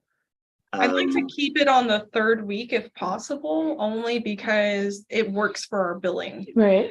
So it's just the day. It's the day and the time. So, but I can create a doodle poll, Patrick, and send it out to the email and have everybody contribute to it. But I agree that especially this year, I don't think that we should be lacking in-person members to the point that we're having to reschedule meetings consistently. I just don't think that's not going to look very professional for us this year. Or any. Okay. Okay. what is a doodle poll? It's an online schedule. Oh, it's brilliant. Yeah. Brilliant. Yeah. I guess I'll You'll find see. out. Yeah. I never heard of a doodle. Okay. You'll all know doodle polls very soon. Okay, so I'm done. That was my one comment. Okay. So new business, the bill resolution, Ted, do you? Yes. Okay. I moved, oh, there it is. Okay. I spoke to Alexis and I talked this over. We'd like to avoid the situation that we had this month. Mhm. And the state controller has said that we can approve prior bills for payroll, public utilities, postage, freight and express charges. To that list, I would suggest that you add insurance, Mid-Hudson fees, credit card charges, Uh-huh. program creators. Every month we issue a check to Abigail Gallagher. Why we have to approve this is beyond me. Right. And health insurance. So that we can get these, I mean, right now, Alexis has a pile of checks that should have gone out a couple of weeks ago. Wouldn't health insurance and stuff like that get filed under, just regular Like payroll. Payroll. Yeah. payroll expenses? It's supposed to, yeah. The state comptroller. I think we just haven't reviewed these things in a while, I don't. In a while. When was the last time we reviewed our auditing process with the state comptroller? It's been years. Yeah, Yeah. so I think that the rules have changed in terms of, payroll is an expense that we don't have to do the self-auditing process. It's listed in the bills every month, so you still see them. Health insurance is covered by that. I agree that insurance, like building insurance, these are things that if they lapse, not only are we charged fees, but could potentially not be Right. renewed. The credit card, if we don't make the payment, there might be. Yeah, well, and fees. you guys approved for me to spend $1,000 a month Right. ahead. That's the credit card. Right. So I think that it's appropriate to Pay it. pay it, Right. it's my responsibility to make sure that those expenses stay within budget. But we don't want to get charged late fees. Right. So what if we look at this in reverse? What is still going to need board approval before it's paid? Because it sounds like everything That's- is being lumped into. It's this really higher- supposed to be, from what I understand on how, this is where it might be good for us to attend another library's board meeting. Some who run things really efficiently. Assuming they know what they're doing. Yeah, well, Rebecca can make those suggestions, yeah. But actually, most libraries that I know, the outside of most of the checks that are cut straight from the board meetings are things that are not covered in the budget already. So it's things that are unexpected expenditures or Website Right. design, website Right. design. fees, yeah. Well, because this just goes back to, I think, one of my very first meetings on the board, where I asked this question. Yeah. of why are we approving this stuff now? We already approved to spend that money Right, Yeah. when we approved the motion. yeah, So send the check, who cares? Yeah, Yeah. a lot of libraries just send the checks when the bills come, as long as they're within the budget that were already approved. Yes. I think, And there was a lot of pushback at that meeting. No, we have to vote on everything. And that just doesn't make sense to me. But we get a report, we vote to Yeah, yeah, approve the report. It's our responsibility to check the report. Yeah, I was Right. just led to believe at that point, and maybe it was a mistaken belief, but that there was some rule that required us to do this the way we were doing. We have to do a self-auditing process through the state comptroller, but part of that is just reviewing the bills. And the other part of that is the approved budget that we Mhm. have in place. So we're kind of doing an extra step. We're taking a probably 2-step auditing process and we're making it 4 steps. As to how you reverse that, I don't know, because it's an institution that started before I was here. Mhm. So I think it would be beneficial if Mhm. we check in with other libraries on exactly how they do this going forward. before we make a change. Before we necessarily make a change, make sure that we're doing everything right. I can talk to Rebecca about what other libraries do and what exactly needs to wait until a board meeting for the check to be sent out. But I mean, all bills should be approved by the Board of Trustees. I don't think it needs to wait until the board meeting to necessarily for programmers and people to be paid. No, we already encumbered those funds when we approved the program to begin with. Right, Yeah, that should have been a done deal already, unless it's over and above for some reason. Right. And then Yeah. it needs a discussion. right. Anything outside of the budget. Right, so things Yeah. like the copier we just discussed, Right. so you guys have a heads up that that's coming. But obviously, I'm looking very closely at our lines every month and trying to make sure that we're within budget, and anything that's over. The budget's a guideline, but essentially, Right, if anything is skewed, I'll let you guys know as soon as Right. possible. So I think that we should flesh this out a little bit more, I but agree. in terms of passing a resolution to at least pay the payroll, public, our utilities, insurance, credit and health cards. insurance, Yeah, health insurance. I think that we could go ahead and do that today, just so in case we have another issue, those essential things are covered, and Okay. we'll flesh out more about what our self-auditing process should look like on a monthly basis. I make the motion that we approve these things to be paid that you just listed. Yeah, Not that's gonna be specific. able to Let's do not it. be involved.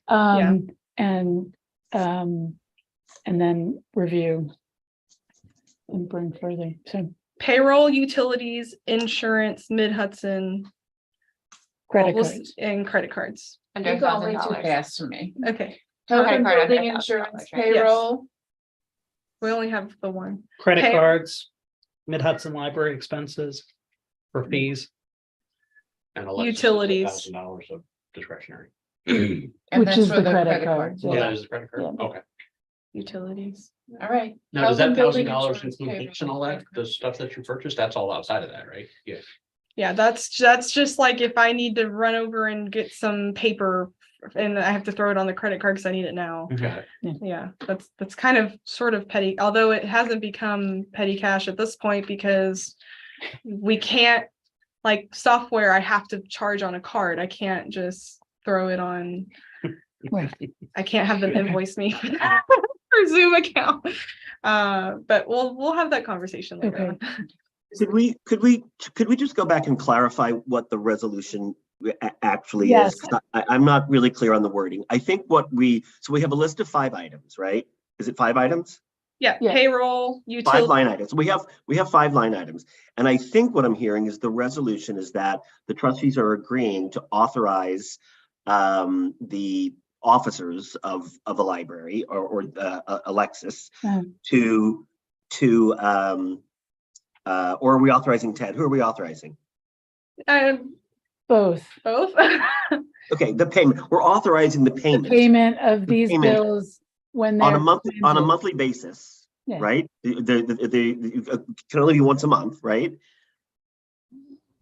Yes. So the resolution is that the trustees are authorizing the payment of these of these 5 items, these 5 expenses Oh. on an ongoing monthly basis. Right. Correct.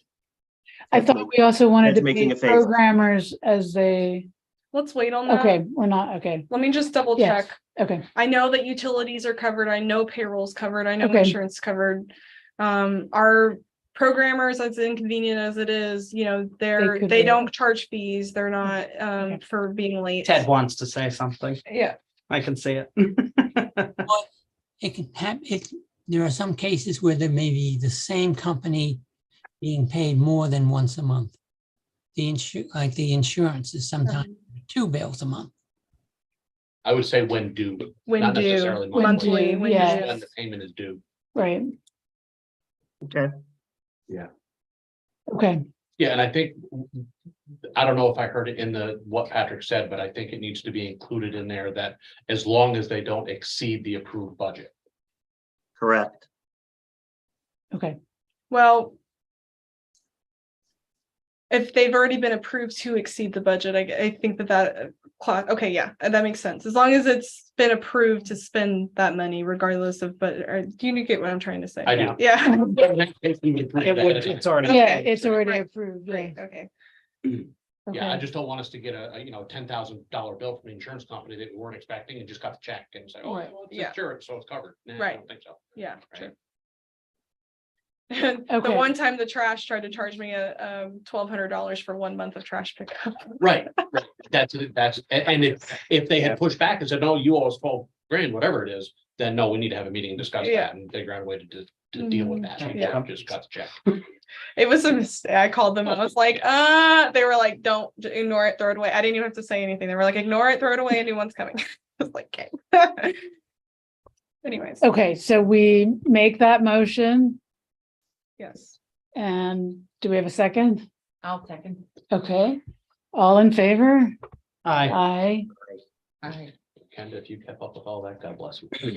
yeah, look at my paper. I And got if it. not, there'll be a video recording on YouTube. That's it, you can play that.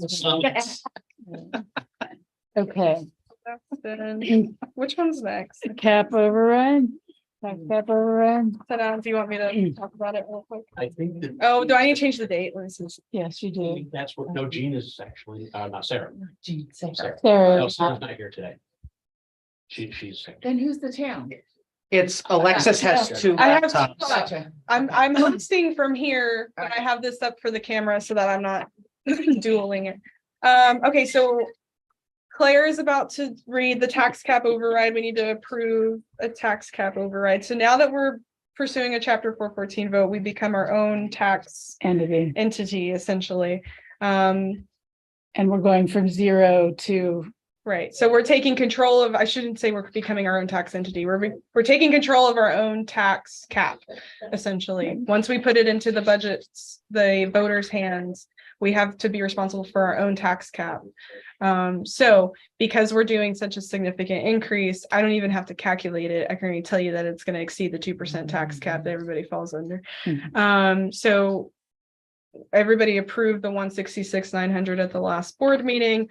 We need to pass the tax cap override to continue forward with the process, yeah, the vote, so that you know, they can't come back and say you didn't pass the tax cap override, so therefore you can't tax the voters. So this in essence authorizes us to increase our budget by more than 2%. Correct. And we'll have to do it again and Anytime. Yeah. basically. And it's based off of your budget, not about the assessment. So even if it doesn't increase the taxes 2%, it's a weird calculator. That's fine. No. Now, there's a question. If we go, say we're successful in the 414 vote, we get that 5 years down the line, we go for a budget increase.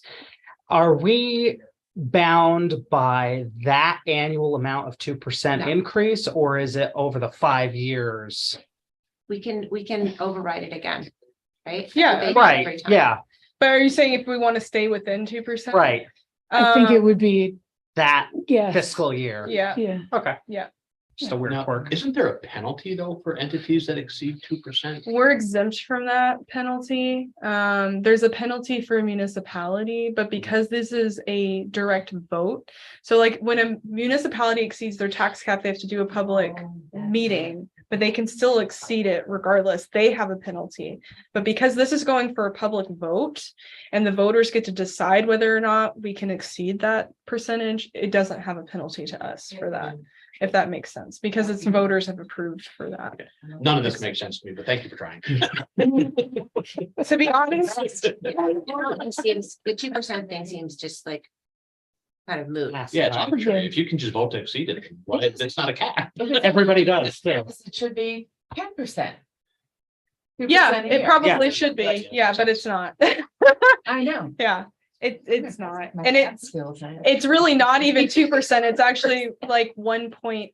It's not really 2%. It's a weird calculator. It makes no logical sense. Nothing in politics makes logical sense. So, but this is what we have to do to cover. It's kind of a CYA measure, as eloquently put by another library director. But it's part of the guidelines for the state for this process. Well, Okay, all the so- love in the so- world for wrangling all this.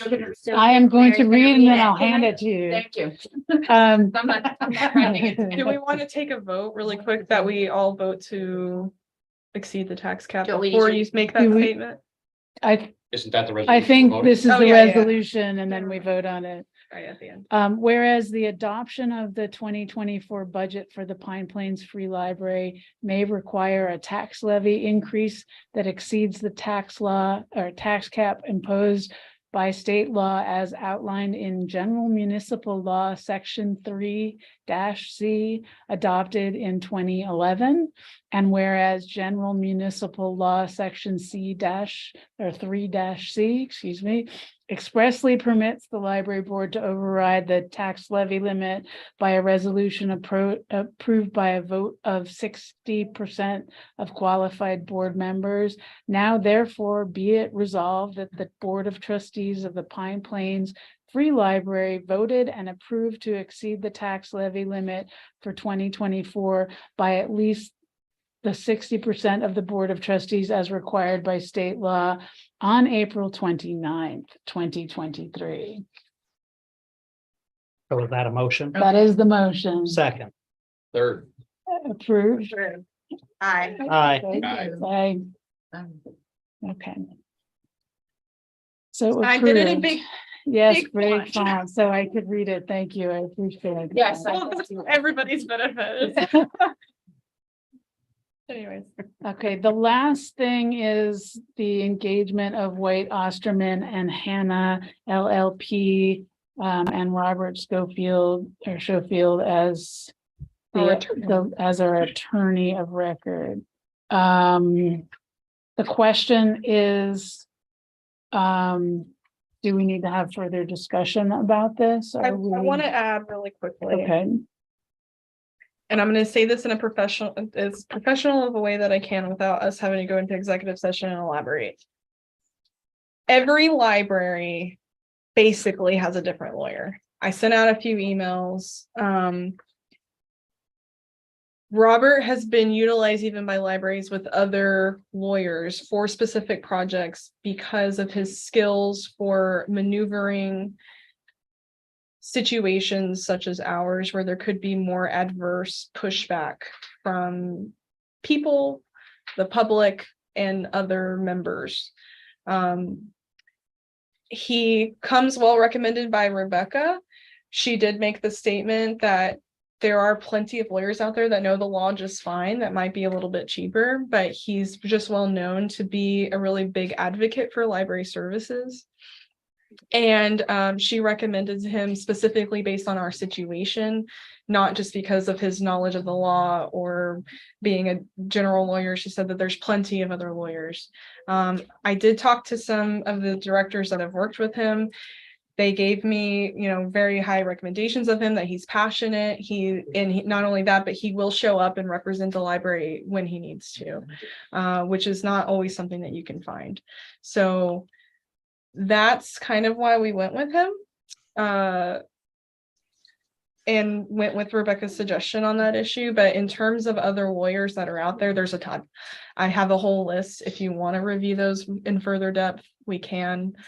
But that's kind of what I have to say on that, I think.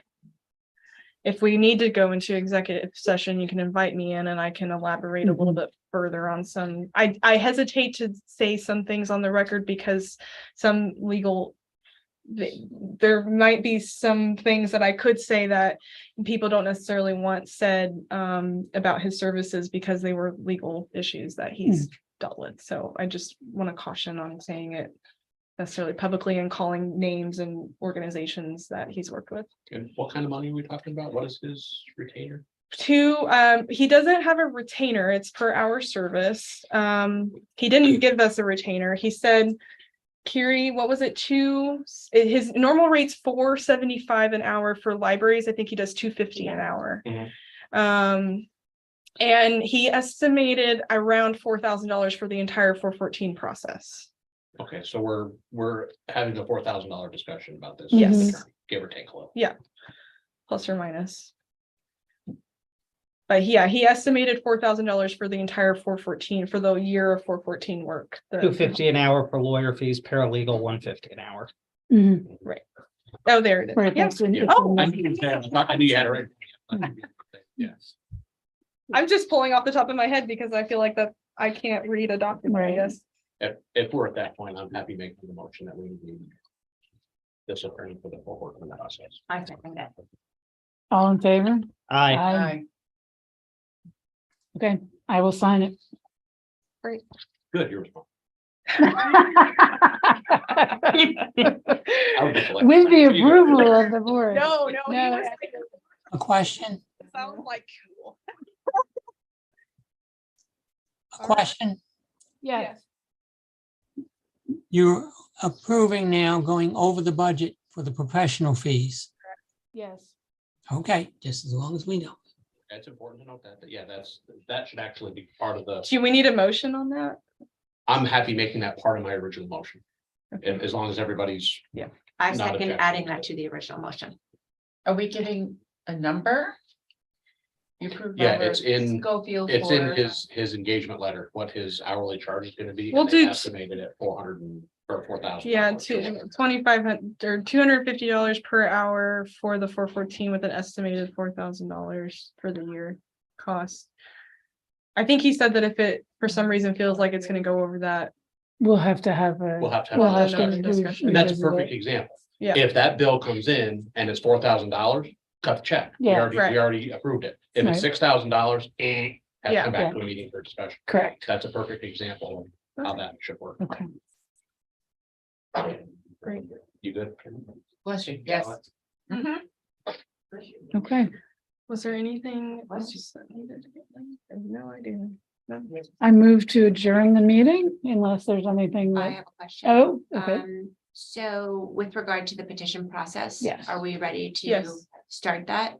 We- Okay, yeah. okay, so we'll engage with him to go over now that we've engaged the lawyer, the Yeah. attorney will set up a meeting to go over the process and begin the process. yes, Yeah, I'll set up I'll send an email out and tag you and Claire in Mhm. that email so that you guys can stay in contact with him. Okay, On the petition drive process. Okay.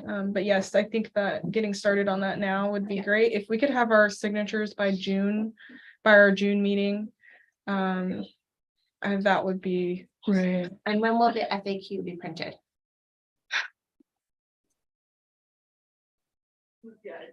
We need to do. a I little think bit I of can that. have the drafts and formatting ready by the end of next week and then take it to, I want to do some cost comparison between more and more pro printers in Hudson and maybe even just printing it off of Canva, which tends sometimes to be cheaper since it's an online system. I would rather use a printer for this than use our printers with Yep. as much Yep. stuff as they're currently. Oh, printing, yeah. so. Does Country Postman do stuff like this? I don't I don't know. know what their price is. I've always used in more and more compare- country. Okay, Postman. Or Staples? yeah, or Staples. You I mean, know, to I'm up see- in Hudson all the you're from time. Hudson, so- Yeah, there's Yeah. a Staples up there. And I've used the pro printing place and they did a good job with our stuff and gave us good prices, but I can Okay, I check. think having, I think getting a couple of quotes. Yeah. Is not. yeah, a- and then I think having the FAQs when we Yeah, go to get the Start, signatures might yeah. not be a bad idea. and I think if we're going to put the FAQ on the website with some addenda, that we should say for more information, see, Yeah, the website. Yeah. At the bottom of. And the, the petition process, is that all hard copy or is there gonna be an online? process? No, All It's hard all copy. it has to be, And you have And it to, has so to it be- has, one person has to hold their petition sheet until they're done with it. They have to attest at the bottom that they attest that they approved of these signatures to be on there. They have to date it.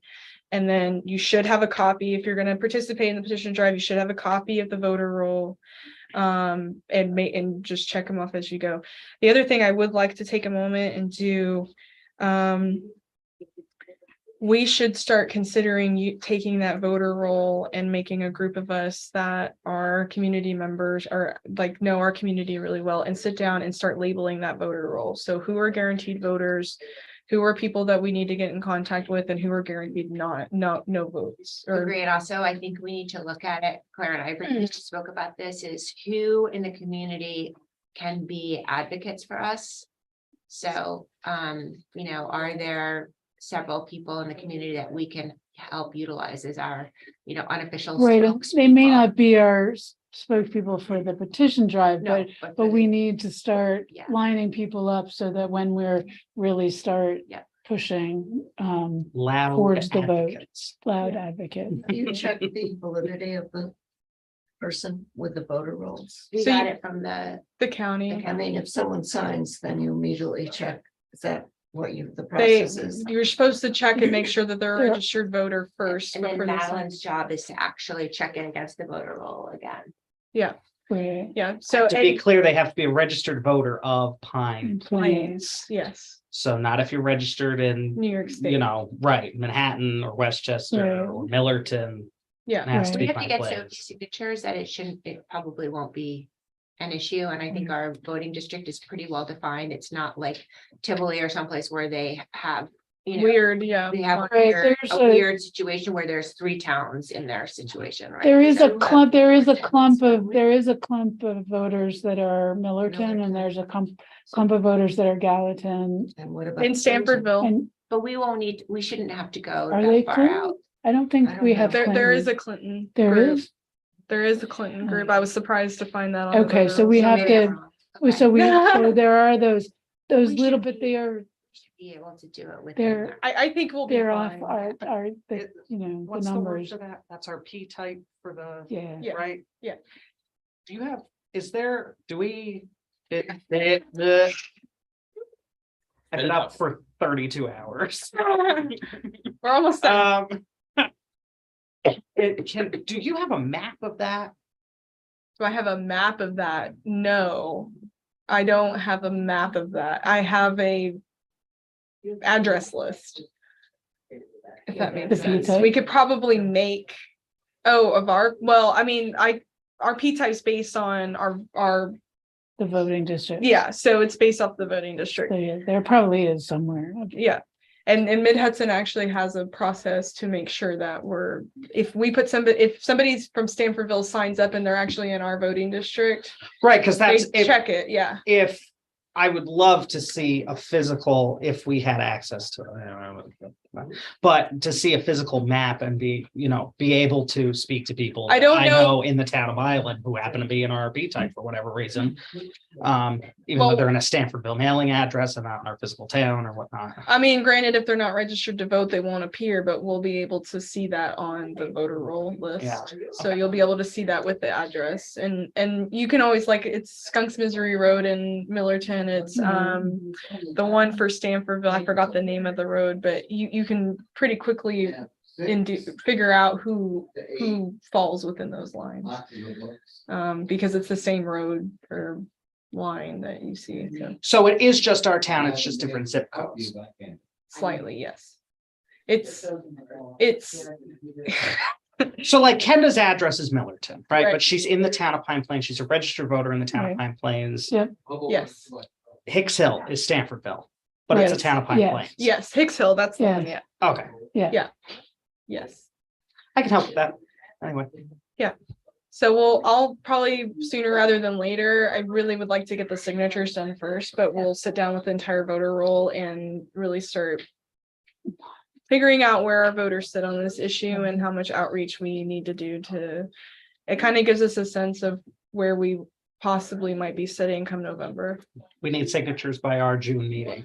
If we could, that'd be If we great. could, If yeah. you have to have it at least by the July meeting, but I think that's gonna be too late, because if we have signatures by our June meeting, we approve them, we send them on to the clerk. That gives us a full month of working with the clerk to make sure that there's no hiccups. And then if there is a If there- lack of, we have still time to, Get to go more. back out.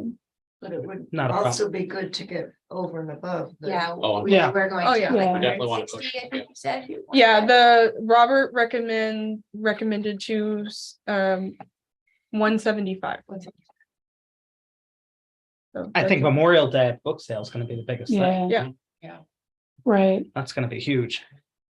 And the reception for the for the 20. 225 The library years. for, yeah. Yeah. Yeah, so we'll have a table for the friends and for the board, and if you guys want to pick up a petition sheet, do it. Yeah. Try to get people to in on the issue. The interesting fact is it's 225 years of the history of the Pine Plains Library, when we started as the Union Library of Pine Plains. Next year is 150 years of the Pine Plains Free Library, when we were rechartered in 1874, after we had to close because of lack of funding. And we were rechartered into a tax supported library in 1874. So next year is 150 years of the Pine Plains Free Library, when we were rechartered into this name. So just as a heads up, that's coming. So if everything's successful and we have the money for it next year, I'm gonna put 150 on our website. It's gonna be 150 years of the Pine Plains Free Library. Mhm. But I mean, the library does have a 225-year history, but obviously we were rechartered in that process, so. But next I year- like that we're 25 years older than even the town. Yeah. The municipality. I think that's cool. Yeah. Anyway. Motion to adjourn. Seconded. Third. All in favor? Aye. Yeah. Okay, thank you, everyone.